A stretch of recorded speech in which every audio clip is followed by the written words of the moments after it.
The term Mediterranean stems from the Latin word Mediterraneus, which is thought to mean midland or surrounded by land. But the title of Mediterranean can also be interpreted as Middle Earth, and with the sheer number of ancient civilizations strewn around the Mediterranean basin, the idea of this giant harbor being a navel, a center, or a birthplace for humanity's progress on our beautiful planet makes perfect sense. However, it is not only from around the Mediterranean that humanity's progress has unfolded and grown. Many of the world's greatest civilizations have sprung up around the northern Tropic of Cancer. Like a belt of cultured jewels around the navel of Mother Earth, these ancient centers of civilization appear as flashes of light, pushing out from the darkness of the last ice age. There is Egypt and its great pyramids, Rome, Greece, and Carthage of the Mediterranean, as well as the famous cultures of Babylon, Sumer, the Fertile Crescent, and the Middle East. The Indus Valley and Vedic civilizations of the Indian subcontinent and its mountainous Himalayan civilizations, the Yellow River Valley culture, and the pyramids of Western and Central China, and the island and jungle civilizations hidden in the Southwest Pacific and Central America. All of these and others are ancient centers of humanity located in or around the northern Tropic of Cancer. The presence of this cultural band could signify not only humanity's progress in the temperate zones of our unpredictable but beautifully dynamic planet, but also the potential resurgence and rebuilding of civilization following the devastation of the last ice age. The idea that human civilization is older than we have previously thought is an old one in itself. However, the belief that these cultural centers are more than just accidental advancements in human evolution is now becoming stronger and stronger. From this perspective, this ancient belt of human culture and civilization may be viewed as a giant university, a worldwide mystery school containing vital colleges and places of learning and relearning. Egypt could well be considered a center for this great relearning, with the pyramids themselves an allegorical allusion to the cosmological lesson, the astronomical, terrestrial, and anatomical natural laws, which were entwined with the metaphors and allegories of the heavenly, earthly, and human legends, fairy tales, and lore. Many of the great minds of Europe, and further afield no doubt, visited Egypt to enhance or complete their education in allegory, symbolism, civilization, and culture. Egypt is thought to be a microcosm of the universe and a fractal of the Earth itself. Its location and measurements are thought to be both fractions of the heavens and a scale model of our beautiful and miraculous planet. However, it may not only have been astronomical and terrestrial lessons being taught in the great University of Egypt. The human body, its anatomy, workings, and true potential were perhaps the most important lesson of all. Egypt, its pharaohs, nobles, adepts, and priest class, like many of the great centers of learning and relearning, were completely preoccupied with life, youth, longevity, and the idea of life after death. They believed in the transmigration of the soul and an energetic rebirth in both a metaphorical sense while still in the material world and the spiritual sense when we leave it.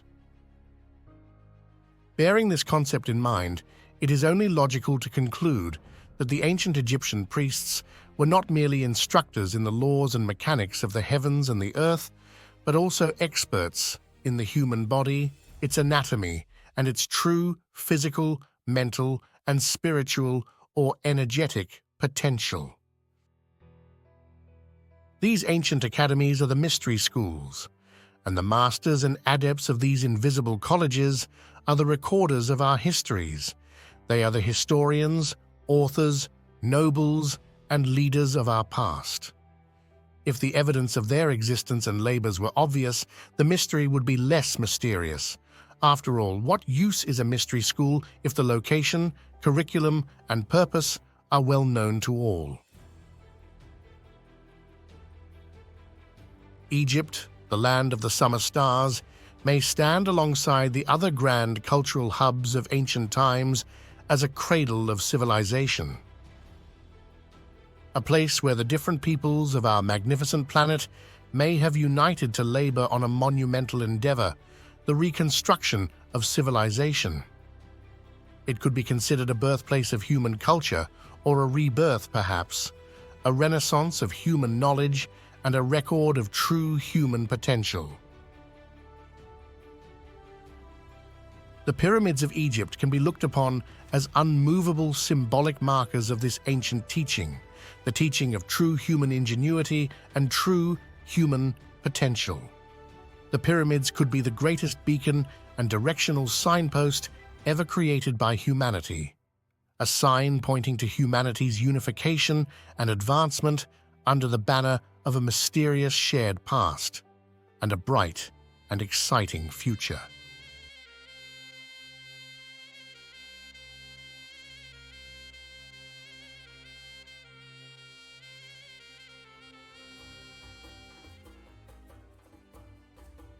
In ancient Egypt, the Ankh, Waz, and Djed pillar are among the most well-recognized and most important symbols.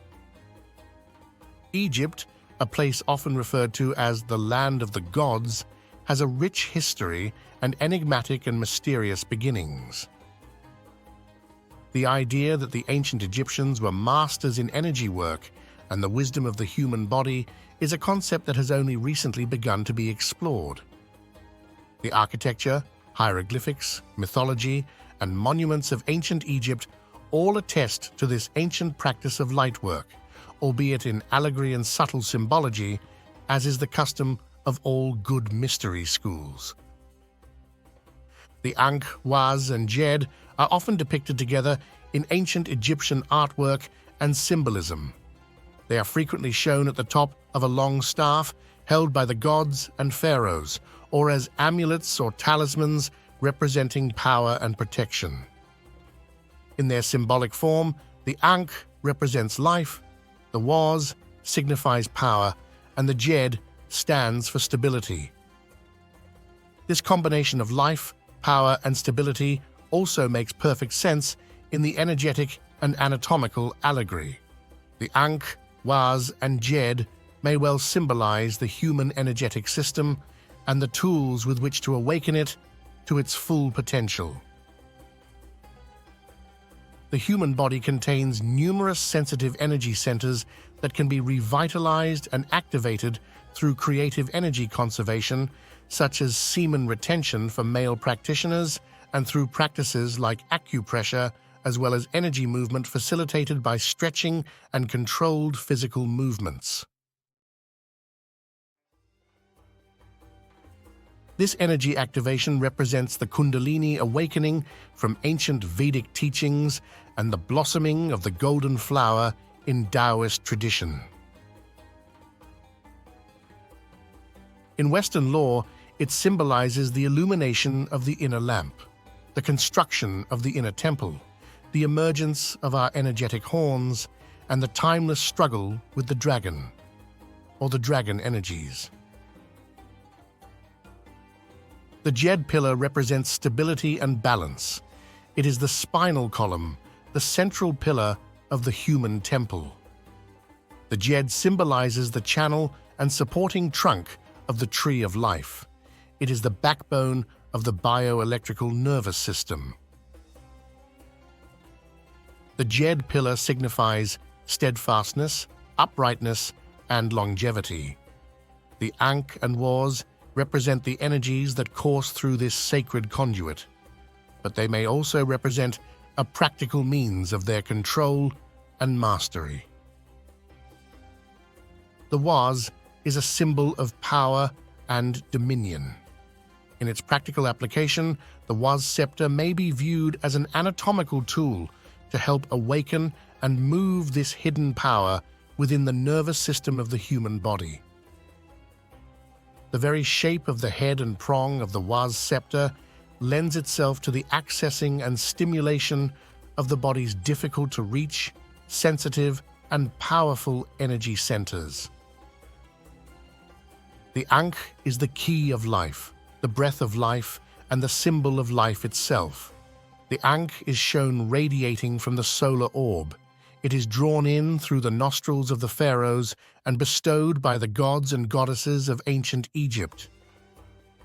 Yet the Ankh may not only be a symbol of life, but, like the was scepter, a practical tool and the emblem for the life force's enhancement.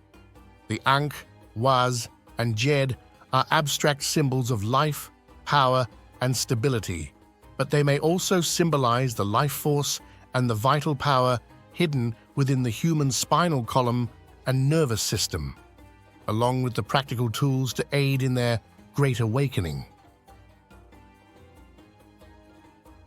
Given the ancient Egyptian adepts' remarkable accomplishments in construction, writing, craftsmanship, and allegorical mythology, it wouldn't be surprising if these ancient architectural experts and mummification masters were also adept at mastering their own bodies, governing their own energy, and being authorities in the ancient art of light work.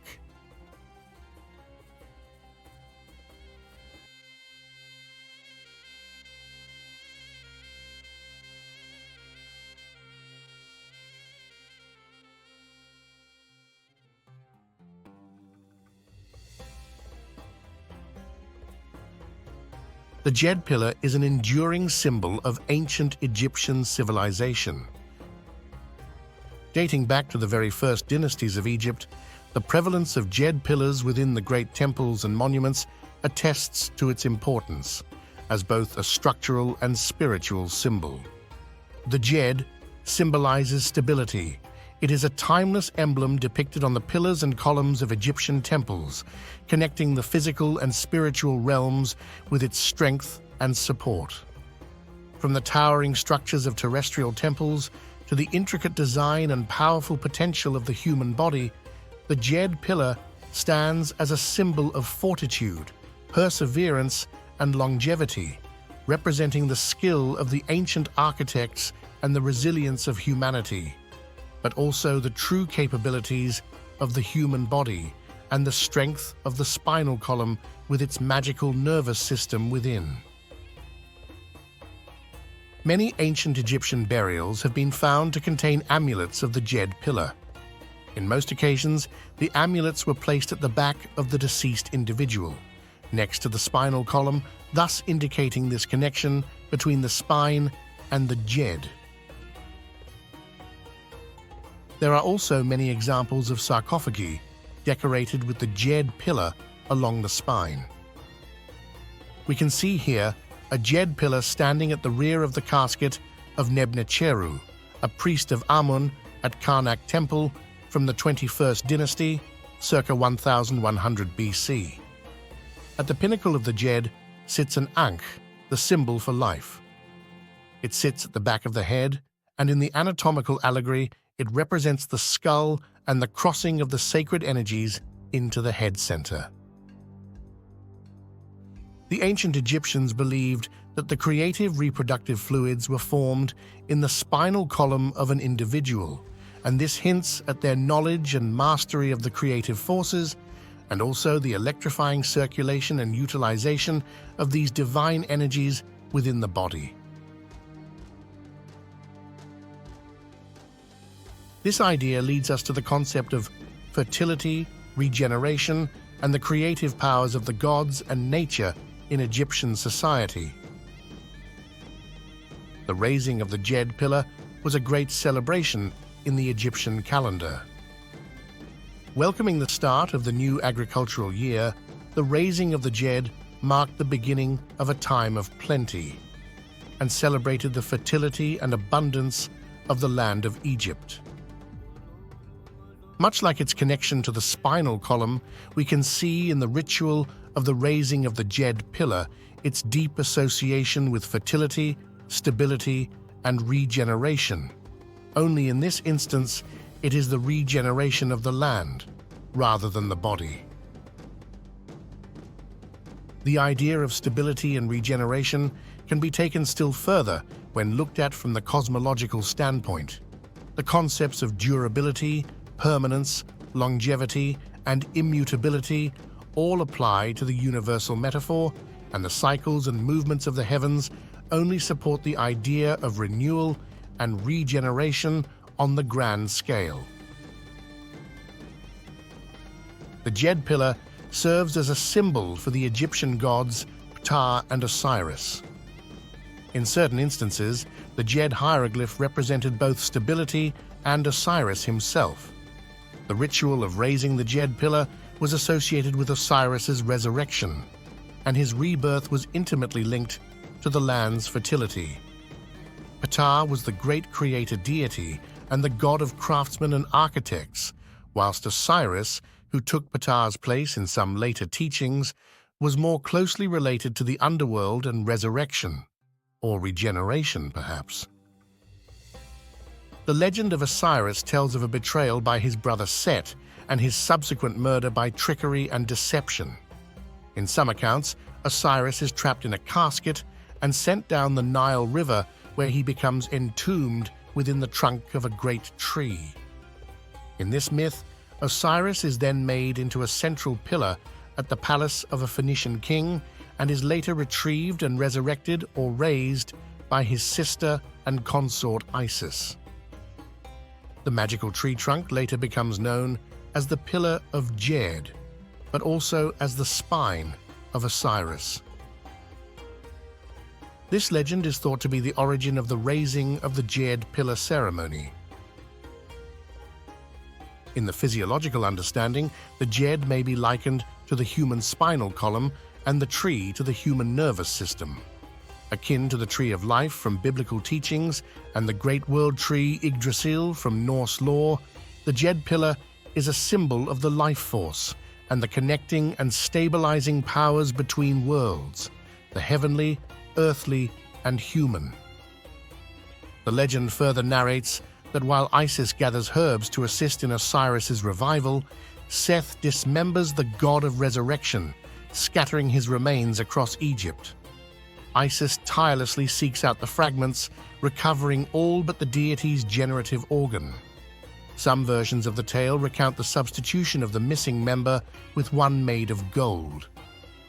It is also worth considering that Set is akin to the great serpent, or the dragon, and the dragon is an ancient emblem of the heightened nervous system, a difficult and dangerous opponent to be wrestled, controlled, and mastered.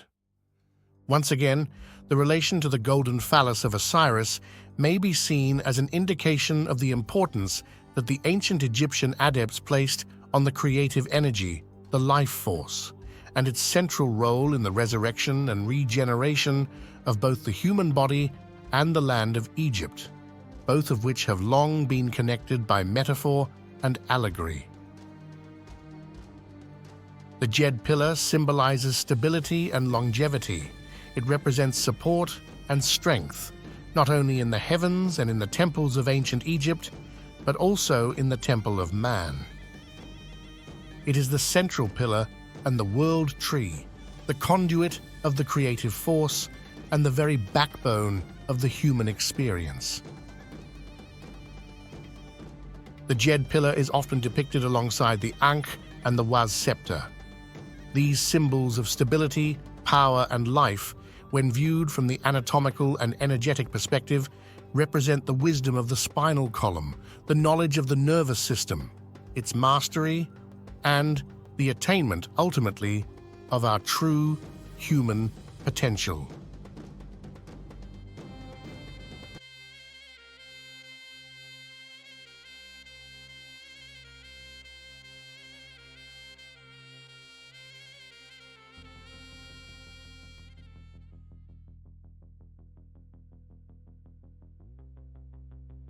The Waz scepter is believed to symbolize power, dominion, control, and authority. Frequently depicted in the hands of Egyptian gods, priests, and pharaohs, this intriguing object remains a mystery of ancient Egypt, a mystery that may be uncovered by its potential link to the subtle energies of the human body. With the head of a mythical creature and a two-pronged fork at its opposite end, this bizarre-looking symbol of Egypt's divine and noble lines has long been a source of great fascination and debate. Usually depicted as a long staff some 6 feet tall, this symbol of the gods has also been found in its more handy variant of around 8 to 10 inches. The unusual head of the scepter is thought to represent Set, the Egyptian god of disorder. The Waz scepter was seen as a symbol of control and mastery over the forces of chaos, the forces that Set represented. The adversarial deity, Set, is sometimes compared to the dragon-like creature of Greek mythology, Typhon. In anatomical allegory, the dragon symbolizes the heightened human nervous system, enlivened and revivified by creative energy conservation and creative energy work. To wrestle and defeat Set, the dragon, is to master one's own body. Perhaps this royal staff, as well as symbolizing power and dominion over the land, also served as a practical tool for mastering and controlling bioelectrical energy, the power of the awakened human nervous system, and the dominion over the subtle forces of the human body, mind, and spirit. The strange angular shape of the Waz scepter lends itself perfectly to the accessing and opening of difficult-to-reach energy centers on the human body. The perineum at the very underside of the torso is one such area which could be accessed with the hook-like head of the scepter. This hook could also be used to leverage the pubic symphysis, bringing a great release of energy and helping to straighten the spinal column and open the hips, thus preventing lordosis and the devastating problems brought on by poor posture. In Vedic teachings, the perineum is home to the Gudamama point and the Muladhara, or root chakra. In the Far East, it is called the Hui Yin point, or the meeting of the yin. Accessing this vital energetic gateway aids in the lifting of the famous Kundalini serpent energy from the base of the spinal column. It helps to dissipate the conserved creative force, allowing it to rise along the spine, reinvigorating the body's glands and systems on its magical upward journey toward the head center. The successful opening of the hips and perineum energy center greatly aids a dedicated practitioner of semen retention or creative energy conservation. The stiffness and pain experienced whilst preserving the creative force can be dissipated by gentle and dedicated work with the hips, sacrum, and perineum. This devoted labor assists in the rising of the sacred energy and its circulation around the body. There are also significant energy points along the scapulae, shoulders, back, and clavicle. These challenging-to-reach areas are yet more places where the unique shape and style of the Waz scepter could aid in stimulating and activating hard-to-access energy centers. The Far Eastern meridian points, the Tianzhong, or heavenly gathering on the shoulder, and the Qi, or abode of Qi, on the collarbone, are good examples of this. What's more, in its longer form, the reverse end, which resembles a small two-pronged fork, is an ideal tool for accessing the distant and difficult-to-reach energy centers of the feet. The split prong is a perfect shape for getting between the metatarsal bones of the feet and accessing these important and sensitive energy points. This, of course, would be extremely useful as the practitioner grew older and more advanced in years. The more experienced adherent would know their body well. However, in the battle against time, the body becomes more susceptible to injury, decline, and difficulties. The utilization of a long staff, with the tools at its ends, would help keep the energy flowing, without having to bend or twist the weakening body. It would provide a good source of leverage and give the practitioner ease of access and sustainability. The Zulin Qi, also known as the Governor of Tears on the gallbladder meridian, and the Tai Chong, or Great Rushing on the liver channel, are prime examples of the sensitive energy points located on the feet. It is worth noting that in Egyptian art, the gods and pharaohs are often depicted holding the Waz scepter just above their feet. Although many of the Waz scepters that have been found are made of the more delicate faience pottery and other less durable materials, these are merely symbols, emblems and representations of the Waz scepter's importance in its abstract and idealized form. However, they may also allude to its practical significance and its connection to the sacred, universal creative energy, and its activation and utilization within the human body. The bronze and other metal types of scepter that have been found were perhaps the more practical tools used to help master and utilize the body's energy. Kept secret by the priesthoods, nobility, and mystery schools, many of these ancient artifacts may have been hidden and guarded from the records. Many more would likely have been made in the cherished Egyptian metal of choice, gold, only to have been melted down for its source material, reused, and thus lost to antiquity. Intriguingly, some interpretations of this divine scepter hold that it was once used to catch snakes, and this may have some truth. It may be a metaphor for the battle and mastery over the great dragon, the powerful serpentine energy that runs through the human nervous system.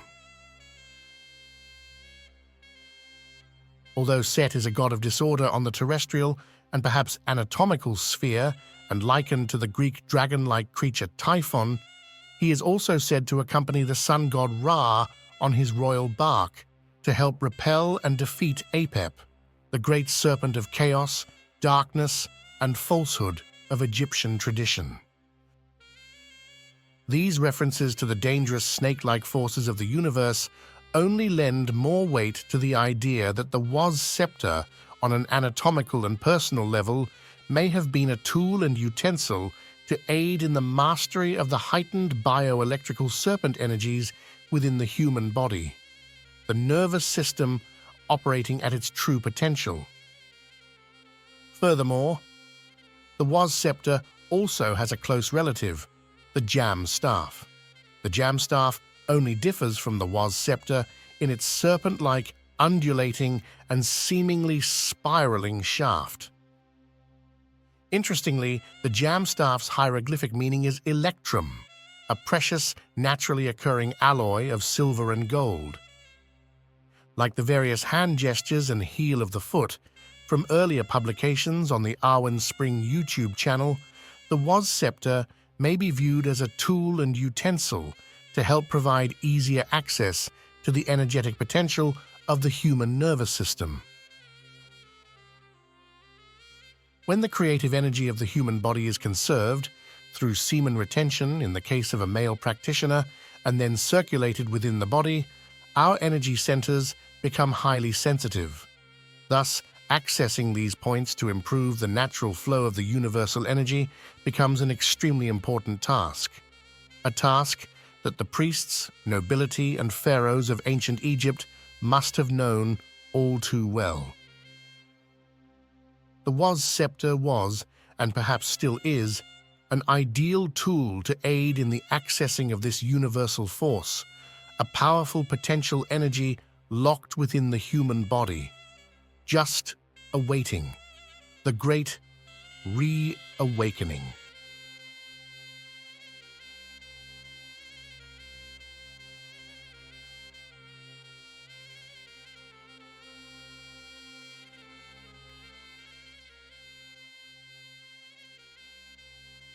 The Egyptian Ankh symbolizes life, embodying the breath of life itself and the potent energy that empowers all living creatures. It stands as a timeless emblem of vitality and the enduring spirit that animates all existence. The Ankh is associated with the hieroglyphs for air and water, as well as being linked to the sun, underscoring its profound link to life, illumination, sustenance, and both generation and regeneration. The Ankh is recognized as the key of life and commonly appears in the grasp of Egyptian deities. The pharaohs of Egypt are regularly portrayed receiving the Ankh, symbolizing a personal and cultural bestowment of continued life and protection. The Ankh represents the soul's immortality, the concept of reincarnation, and the deep Egyptian belief in the afterlife. Often depicted as emanating from the sun disk, the Ankh represents the life-giving energy of the solar orb's golden rays. The earliest Ankh amulets were mainly made of gold, the metal of the sun, and also electrum, a naturally occurring alloy of silver and gold. In the famous family relief of the Egyptian 18th dynasty, Akhenaten and Nefertiti are depicted with the Ankh entering their nostrils. The symbol itself is depicted emanating from the sun, thus symbolizing the connection to light, air, and the breath. Other astronomical interpretations suggest that the Ankh symbol represents the daily journey of the sun across the horizon.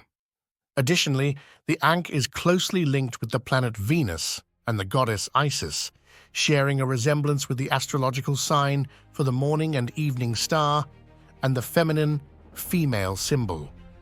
Anatomically, this enigmatic symbol is believed to represent the convergence of opposites, the harmonious union of male and female, and the equilibrium of negative and positive forces.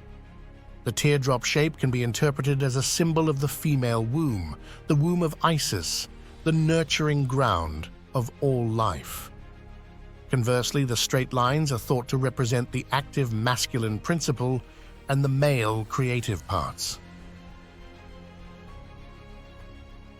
The Ankh is often compared to the human head and spinal column, with the circular loop at its top representing the skull and the vertical bar symbolizing the spinal column.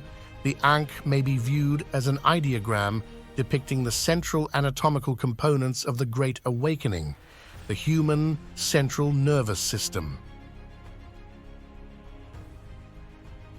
The crossbar at the intersection may symbolize the shoulders and clavicle, but also the crossing of the sacred creative energies from the neck into the head center, where it helps to open the inner eye of the thalamus. In its anthropomorphic form, this mysterious motif is frequently featured with the outstretched arms of a human figure, emerging from beneath the clavicle-like horizontal crossbeam. Regarding its potential practical applications, the unique shape of the Ankh is ideally suited for the opening of the door of life, an anatomical key, to help us bypass a difficult energetic pinch point within the lower spinal column. In Far Eastern traditions, the door of life, also known as Ming Men, is situated in the lumbar region of the spine, directly opposite the navel, between the second and third lumbar vertebrae. This area is where the spinal cord separates into the sacral plexus nerve bundle, otherwise known as the cauda equina in Latin, or the horse's tail. It is where the lumbar cistern begins. The lumbar cistern is a small reservoir of cerebral spinal fluid that envelops the sacral plexus at the base of the spine. The activation of this vital area helps to circulate the conserved creative force and enables us, our spirit, our nervous system, to gain better control of our horse, our physical body. There are numerous methods for accessing and opening the door of life, one of which involves applying pressure to the navel area.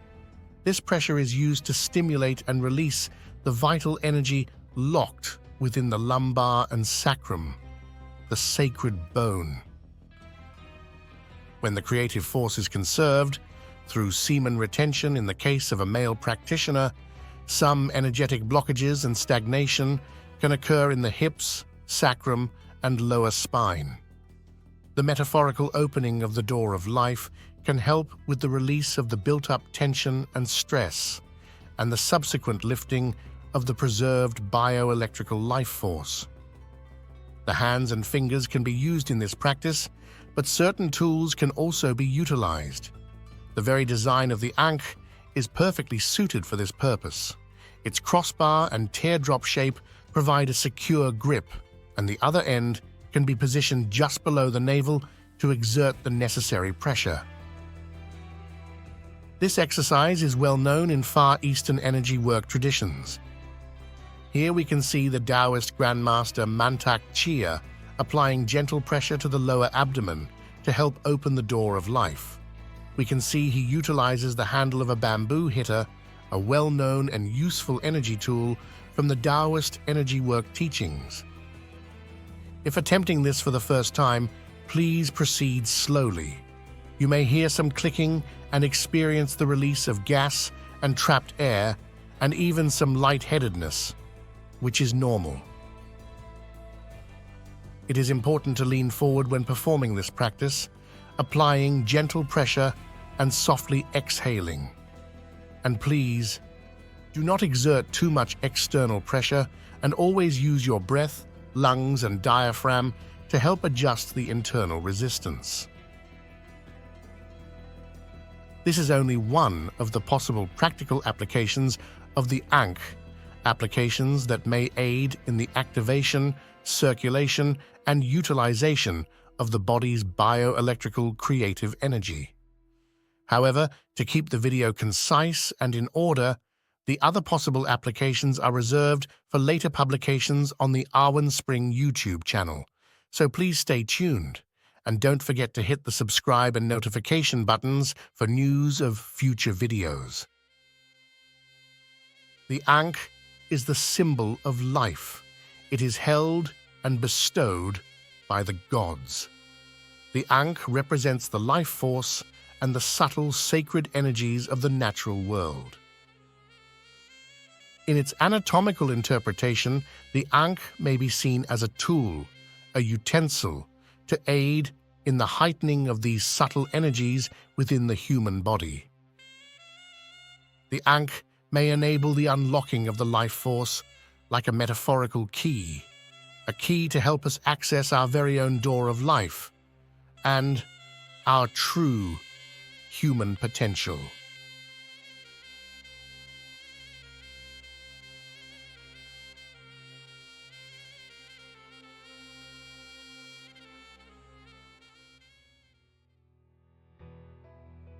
The eyes of Ra and Horus are famous Egyptian symbols that are said to represent the opposite but complementary qualities of the sun and moon, the active and receptive or generative and reflective principles. As the sun generates and emanates heat and light during the day, the moon receives and reflects this same energy at night. In anatomy, the fiery light of the sun and reflections of the moon symbolically relate to the eyes and the right and left hemispheres of the brain, our active and receptive attributes. In the ancient art of flame gazing, the eyes are kept open and unblinking while the line of sight is fixed on a naked flame until tears are drawn. This is called Trataka in the Vedic teachings and quickfire in the Far East. The idea is to purify the eyes by washing them with tears. It is important to remember that no emotion is involved in this practice.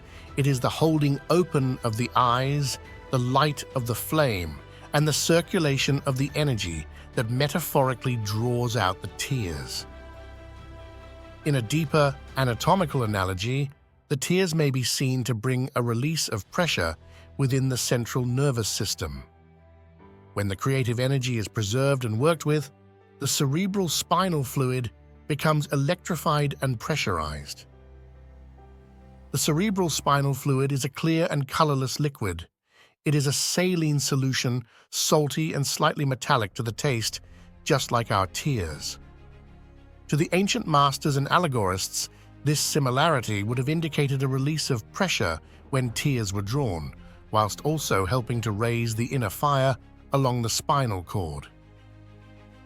In this way, tears may be seen as a way of balancing our internal pressure whilst working with our personal energy. The Egyptian eye of Ra and Horus is often compared to the eye-like structure at the center of the human brain. Regularly connected to the pineal gland, this central structure is actually called the inter-thalamic-adhesion. This little-known but important mass of gray matter connects the two hemispheres of the thalamus. The word thalamus means the inner chamber in Greek. Like the brain itself, the thalamus consists of two hemispheres, and the inter-thalamic adhesion is the bridge between the opposite lobes. This bridge-like structure is also enveloped and in close contact with the cerebral spinal fluid through its proximity to the third ventricle. A beautiful fact that is only just coming to light is that there is a marked difference between the length of this bridge in males and females. Females, on average, seem to have a longer bridge or inter-thalamic adhesion, thus widening the gap between the two hemispheres of the thalamus. This is important because in general, and we are all different of course, females are more receptive, more intuitive, and more reflective, like the moon. This correlation may support the concept of the eye of Horus or Ra, representing the balancing of opposite principles, the sun and moon, or the left and right hemispheres of the brain. The inter-thalamic adhesion may relate to the receptive, reflective, and intuitive qualities of an individual. Therefore, this bridge would indeed be the all-seeing eye. The eye of Horus or Ra is depicted with both a feather and a spiral hanging from the eye itself. In the anatomical allegory, the feather represents a tear, and the two symbols together signify spiritual flight and clear vision. The spiral is said to be a tail. However, it may symbolize the galea of a butterfly, the curled tongue of the master of metamorphosis and transformation. The galea of the butterfly is used to draw up the sweet nectar from the glands and flowers of plants, the golden solar light in its physical manifestation. Interestingly, in Egyptian teachings, the tears of the sun god Ra were said to transform into honeybees when they hit the earth, thus supplying the people with the sweet dew of the sun itself. Honey. When we work with our creative energy, we help in the production of this metaphorical golden nectar deep within the glands of our brain. The ancient art of flame gazing is not only a tool to aid in the collection of this anatomical honey, but also a lesson in the anatomical allegory itself. The same may be said with the eye of Horus or Ra, a profound symbol of the ancient mysteries, a symbol of anatomical metamorphosis and transformation, a symbol of balanced forces that often tend in opposite directions, and a symbol of initiation into the mysteries of the flame of life, and the all-pervading fire of the sacred universal force.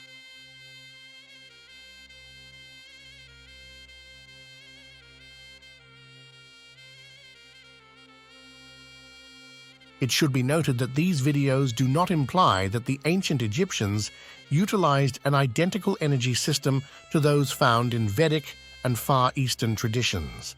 They are merely used as practical examples, as these cultures have more openly and meticulously preserved such practices.